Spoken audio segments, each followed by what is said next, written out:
Hello, hello, hello. I'm Maya. I am Spencer.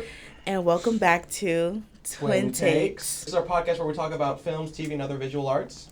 But not only that, we talk about our experience as well as share opinions that nobody asked for.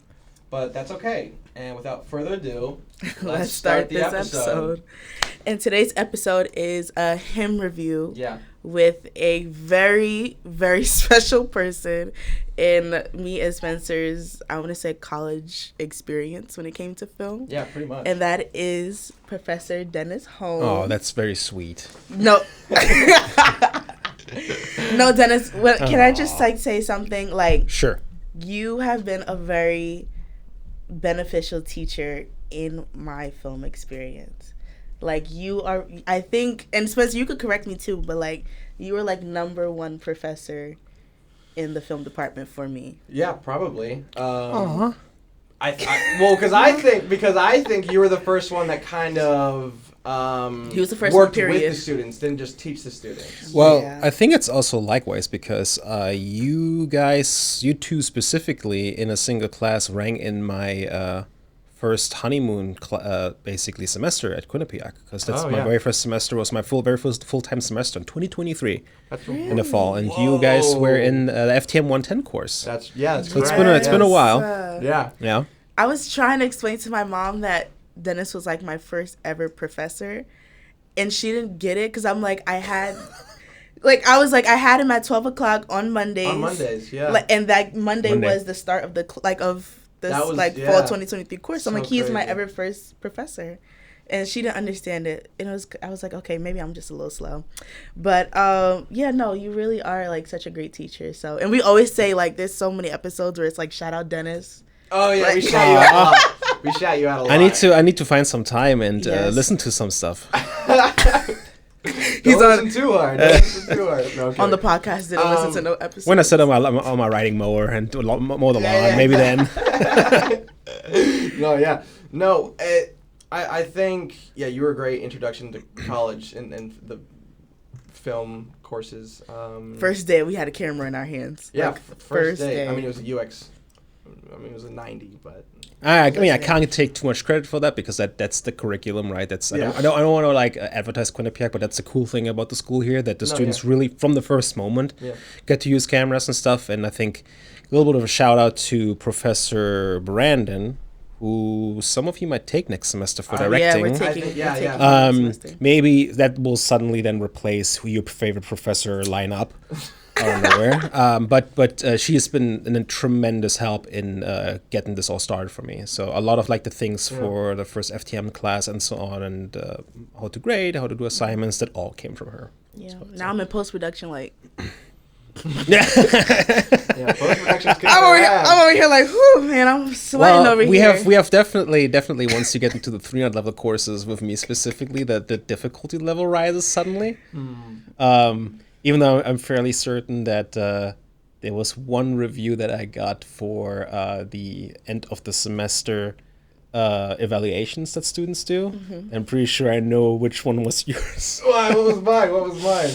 I think you might have put in the critiques need to be harder. Oh yeah, 100%. That's okay. Yeah, I was like, we're a little gentle with half of these kids in here. I'm watching some of this stuff, and again, I'm not trying to crap on anyone.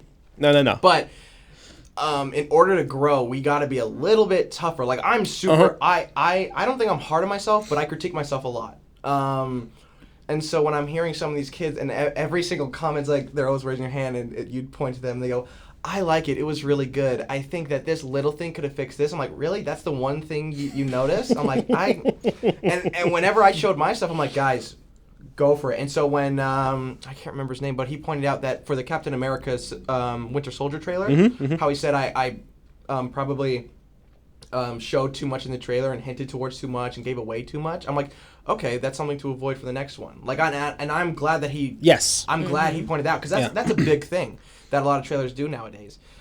But I don't know. I just think... Just said that in our class. Artful disclosure of information, right?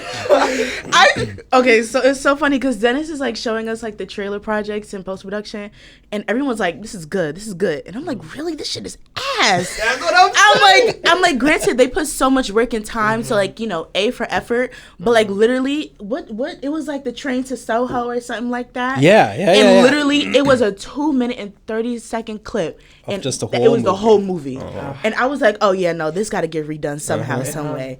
But it's and that's actually, let me not say nothing because I didn't do the project it's actually a great segue to get into talking about hymns, because that's the topic to. Was that me or you? That was me. Okay. And that is not really a fault to be found with anyone. Again, we're not rapping on anybody. We're not saying anything negative, but I think there is a little bit of a trend happening towards nice and flashy and pretty, right? So it's like, oh wow, that really was engaging because it showed me so much and all the cool colors, and it's like, like somebody who was just like, taking ecstasy or something like that. Oh yeah, everything is so pretty. I've only been in the teaching game with adjuncting for about 5 years total, and there's definitely a trend to where it's more about kind of like how cool something looks rather than the substance of it. Yes. And that is kind of like it is mirrored in the industry of certain things, and it's also mirrored in the way students or the younger generation takes in information and perceives information, watches things. I think my personal opinion on certain recent film releases could not be more different as compared to the majority of people. That doesn't include the two of you.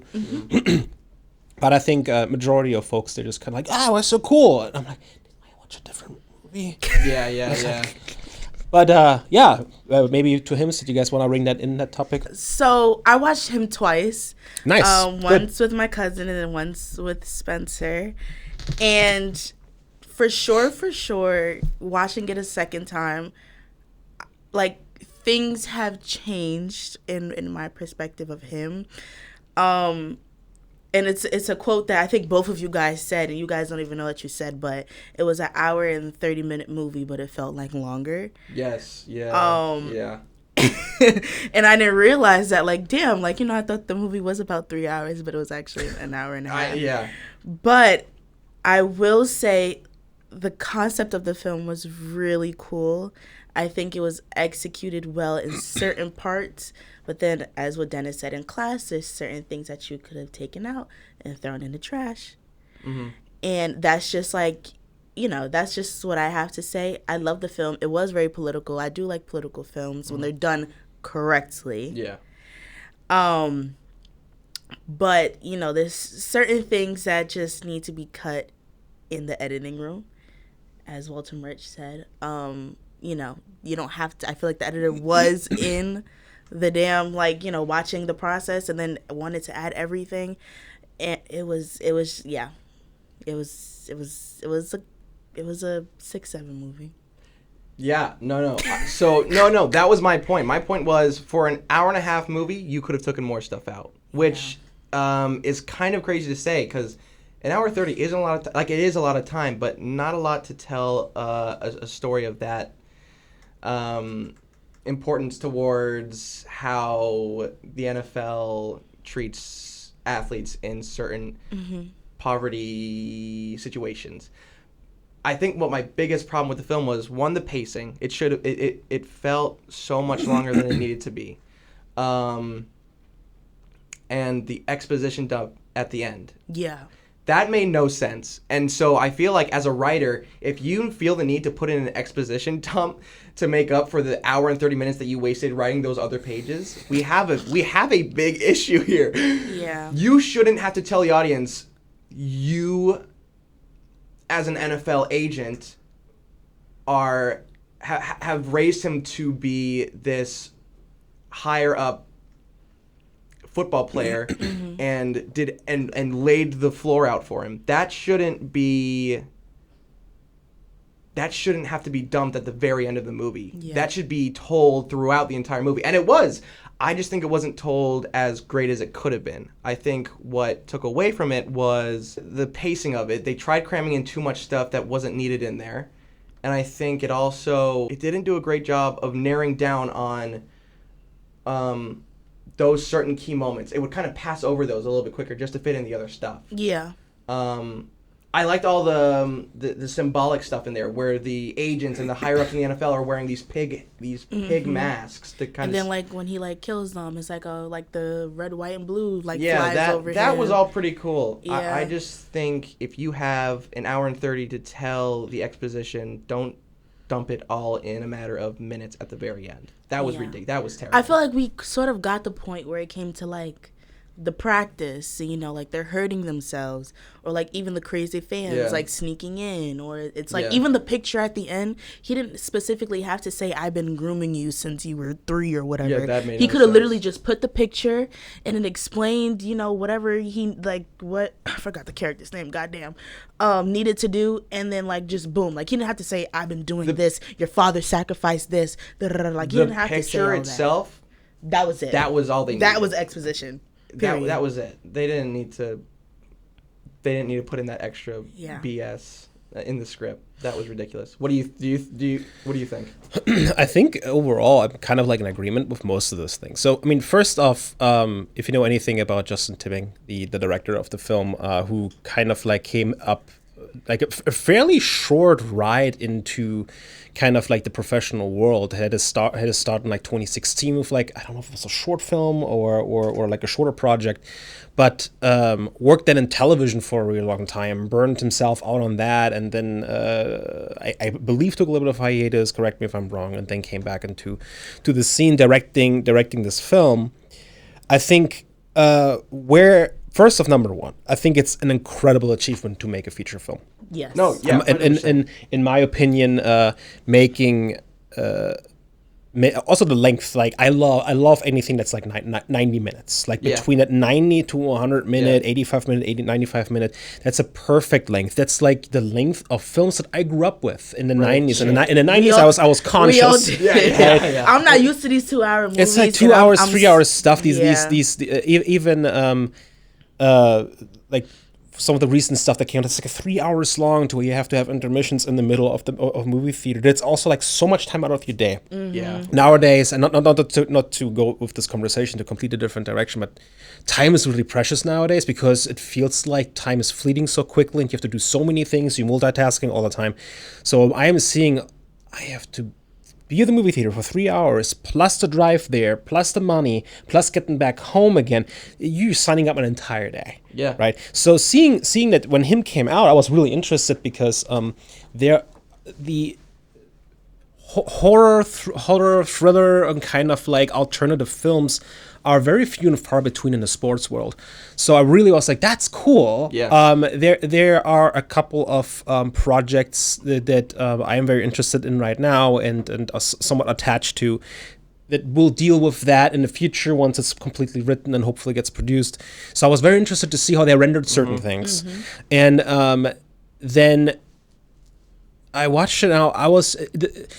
Again, personal opinion, I was very disappointed by it. Yeah. It felt so messy, so all over the place, and it was like, have you both seen the movie Climax by chance? I have not. No. I have not. Okay, so if Climax is a film that takes a lot of incredible, very similar visual aesthetics, and puts it, but basically frames it into like this one afternoon of these dancers from this dance troupe, this dance kind of like school break dances, a whole bunch of things, and the party turns sour. Somebody puts something in the punch, and everybody goes basically on a drug and fuel kind of like rampage.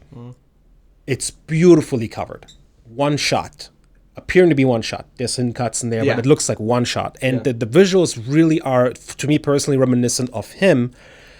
But whereas that film rendered it in a single kind of like afternoon, and it kind of like this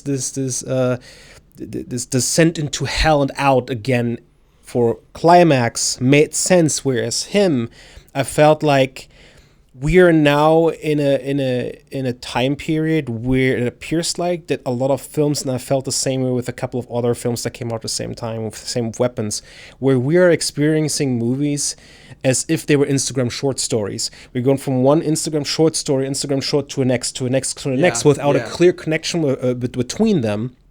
And while the overall narrative and the stakes for the character were very clear, the way it was rendered felt clumsy. Exactly.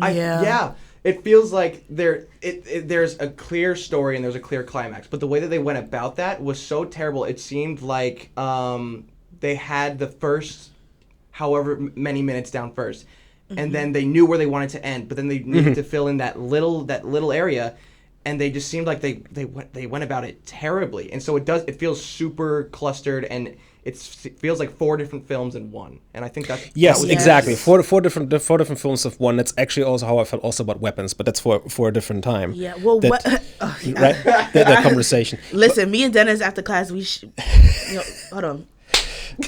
Let me not say anything.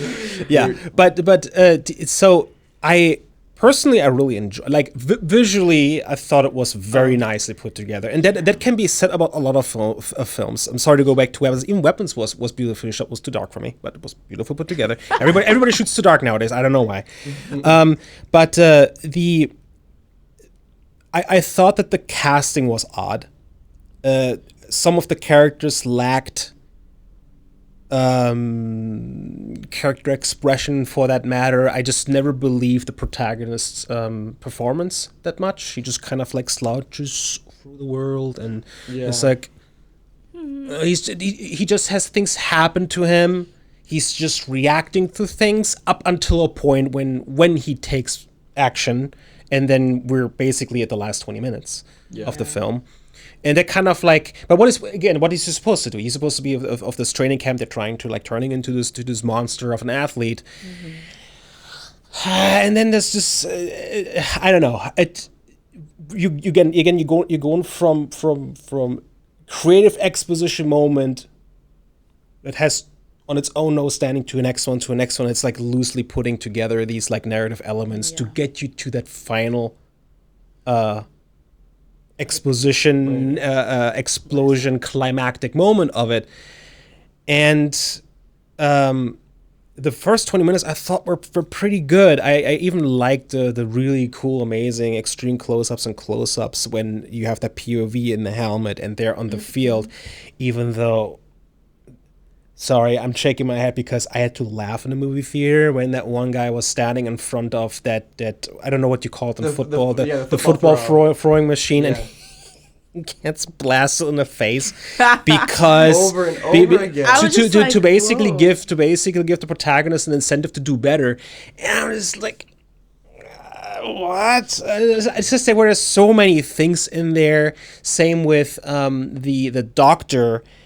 Like where I got lost. Yeah, doctor, I was lost too. And maybe that's because I didn't pay attention enough, and sometimes I feel like my no, you paid attention. My intelligence is fleeting the older I get or something like that. But because what does he get injected by?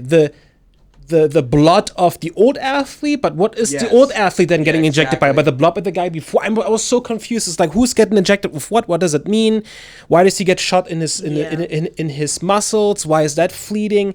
Why does he also, when he is laying on the table right before the whole like fight happens between the both of them, why does he just like suddenly know where to go? And why does it just so happen that the syringe is like sitting on that card? And there was just like so many things. I was like plot hole after plot hole after plot hole after plot hole.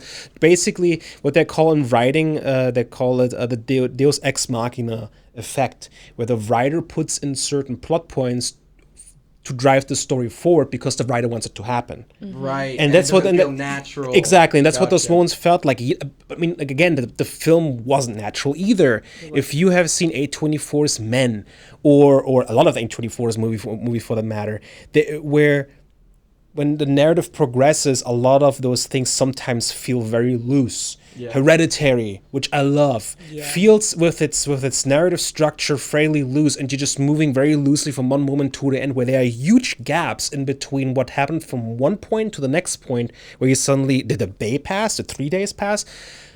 But here it just felt so, again, the word is clumsy. Yeah. And that's not to say that I think there are people who are like not finding enjoyment in it, but I think it's telling that the movie has been kind of like scrubbed from the zeitgeist. You don't read about it anymore. You don't see it anymore. I found it a little bit funny, the before screening interviews that they did with the actors that I've seen at the when I went to see the movie, they had like an interview set up with the actors and the writer and the producer and so on, Monkey Paw Productions. And they're all just kind of like, we're very, like sometimes you have interviews with people that acted in the film, and they're just like really up and beady and like really excited about it, and then you saw that interview, and why is nobody excited? Everyone's just kind of like... Yeah, there was a lot of awkward moments in a lot of interviews. I noticed that.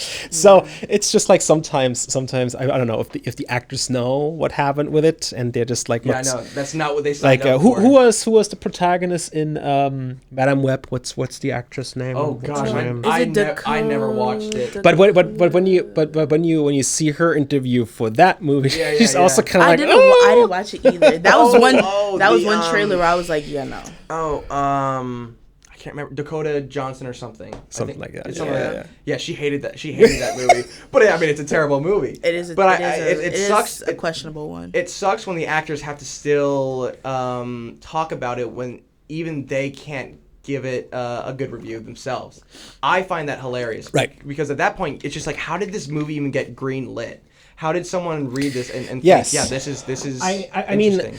I mean, Jordan Peele, right? Jordan Peele's Monkey Paw. I am very surprised.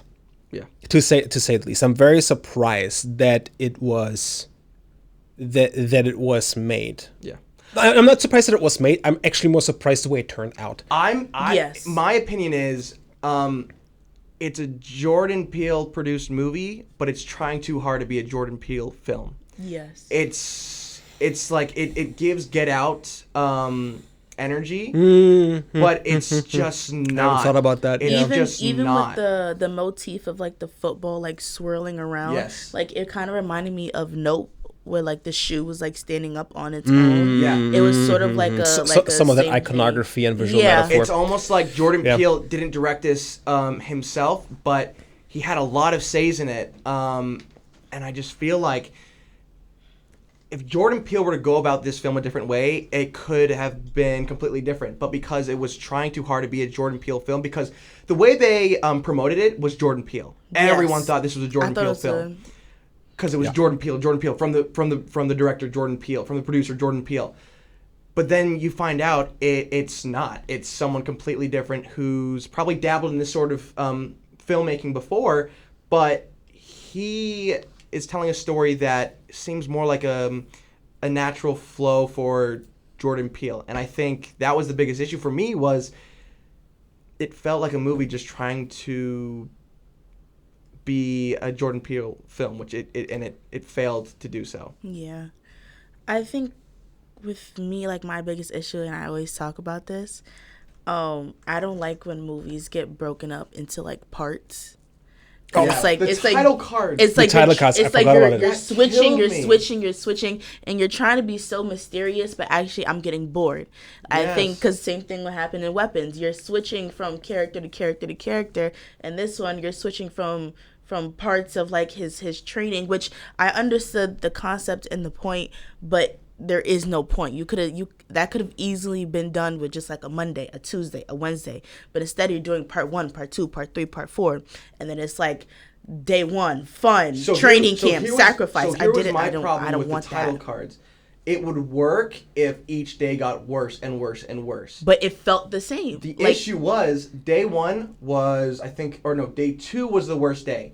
After day 2, it leveled out. It didn't progress, or like. Day 1, normal. Day 2, terrible. Day 3, the same. Day 4, the same. Day 5, the same. The entire week leveled out after day 2. And so I'm just like, why are we still separating these days like they're going to get worse and worse and worse when they didn't.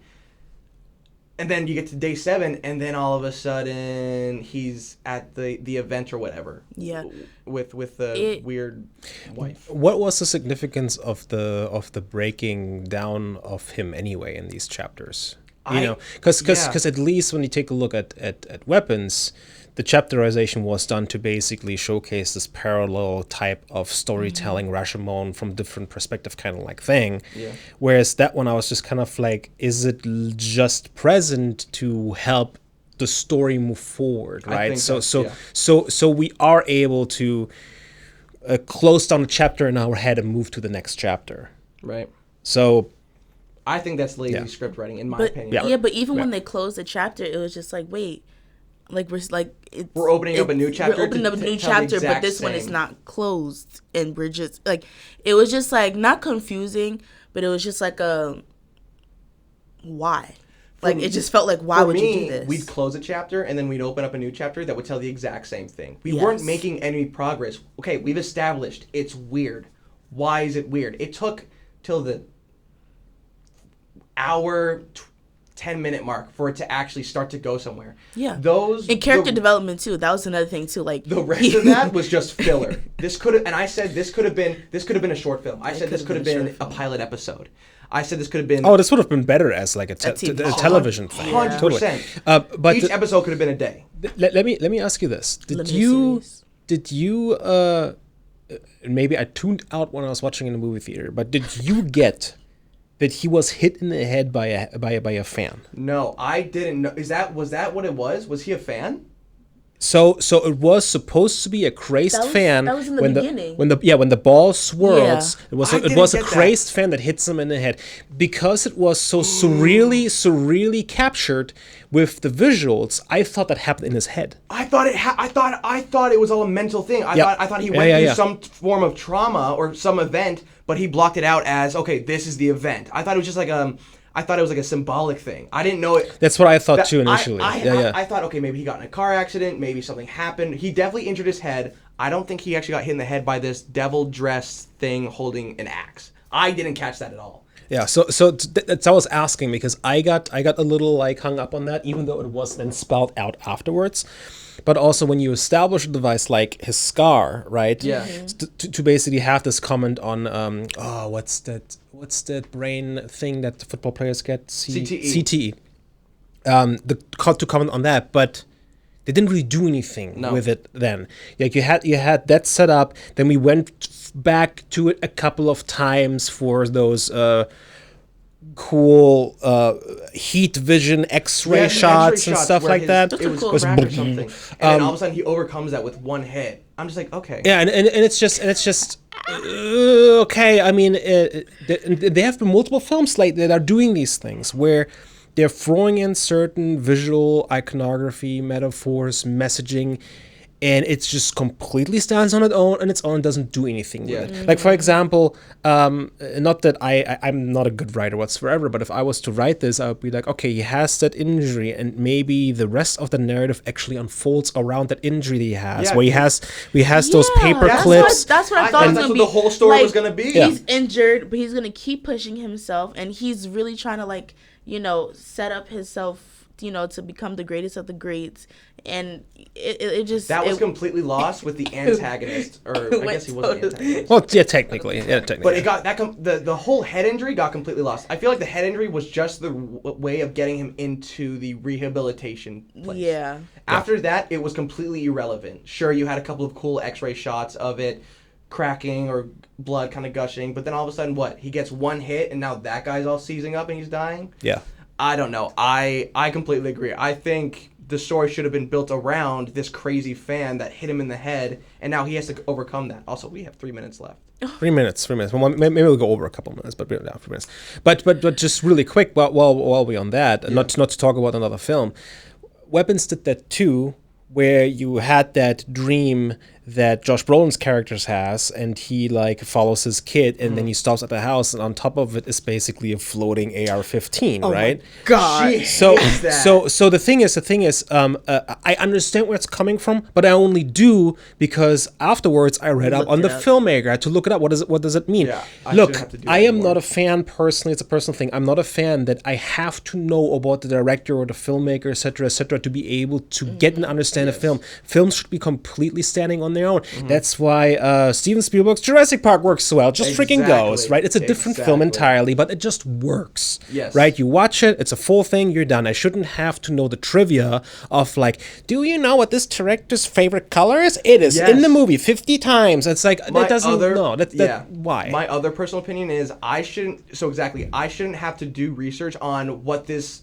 like, okay, this director had a deeper meaning of something that happened in his life, and he put this in the story, and this should mean a lot more than it should to the audience. Well, why should it mean something to me when it only means something to the director?